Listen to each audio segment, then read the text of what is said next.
Hello dear friends, today I will show you how to quickly and easily find all downloaded files in Telegram. A quick and easy guide.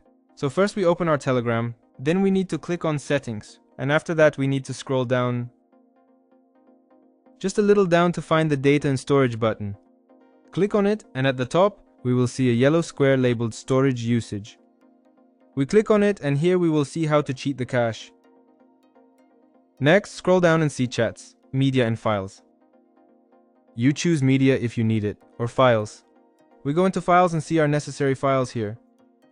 After that, if you need to view this file in the chat, simply hold on to this file and 3 options will appear right here for your convenience. Window, open file, show file in chat, and select file.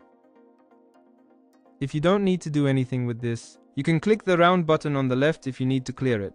Memory and click clear selected, that is memory clearance.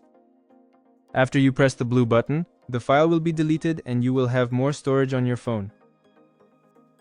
Friends, don't forget to subscribe to our channel, as thanks to you, I strive and create more content. Thank you very much. See you soon.